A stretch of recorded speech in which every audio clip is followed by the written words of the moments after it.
भीष्म और गुरु परशुराम के बीच महायुद्ध महाभारत में अनेक वीरों और ईशियों की अद्भुत गाथाएं हैं, जिनमें से एक अत्यंत प्रसिद्ध प्रसंग है पितामह भीष्म और उनके गुरु परशुराम के बीच हुआ भयानक युद्ध। ये युद्ध कौरवों और पांडवों के महासंग्राम से बहुत पहले हुआ था और इसका मूल कारण था अंबा की प्रतिज्ञा।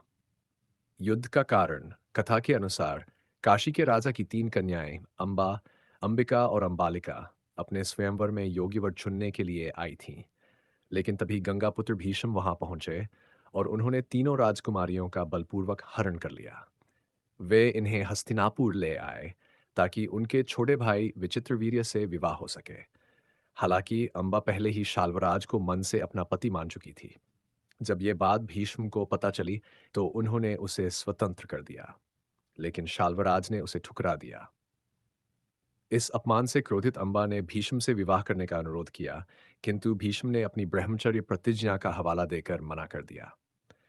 अपमानित और आक्रोशित अंबा ने भीष्म से बदला लेने की प्रतिज्ञा कर ली। वह महायोद्धा परशुराम के पास गईं और न्याय की गुहार लगाई। परशुराम, जो क्षत्रियों के संहारक माने जाते थे और स्वयं भीष्म के गुरु रह चुके थे, अंबा के पक्ष में खड़े हुए।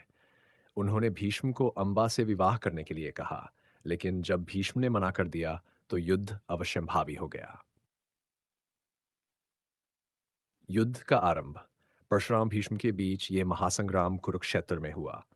ये युद्ध पूरे 21 दिनों तक चला और इसमें दोनों ही योद्धाओं ने अपनी अद्वितीय शक्ति का प्रदर्शन किया। परशुराम, जो भगवान विष्णु के छठे अवतार माने जाते हैं, अमर थे और समस्त अस्त्र शस्त्रों में पारंगत थे। वहीं भीष्म भी परम प्रतेज, दिव्य शक्तियों से संपन्न और देवताओं से वरदान प्राप्त महायोद्धा थे। युद्ध के दौरान भीष्म ने कई बार अपने गुरु परशुराम को परास्त किया, लेकिन अमर होने के कारण परशुराम अजेय थे। वहीं परशुराम के प्रहार भीष्म पर असर नहीं डाल रहे थे, क्योंकि उन्हें इच्छामृत्यु का वरदान प्राप्त था। युद्ध इतना भयंकर था कि देवता, ईशी और स्वयं नारद भी इसे देखने के लिए आ गए। युद्ध जब ये युद्ध 23 दिनों तक निरंतर चलता रहा और कोई भी निष्कर्ष नहीं निकला, तो देवताओं ने हस्तक्षेप किया।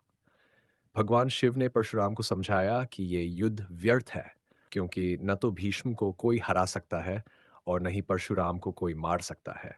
इस पर परशुराम ने युद्ध रोक दिया और अंबा को यह कहते हुए सांत्वना दी कि भीष्म को पराजित करना उनके लिए असंभव है।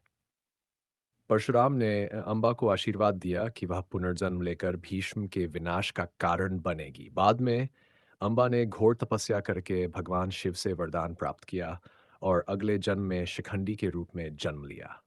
महाभारत के युद्ध में शिखंडी ही भीष्म की मृत्यु का कारण बने। इस तरह यह महायुद्ध बिना किसी निष्कर्ष के समाप्त हुआ, लेकिन इसने महाभारत के भविष्य की पटकथा को लिखने में महत्वपूर्ण भूमिका निभाई।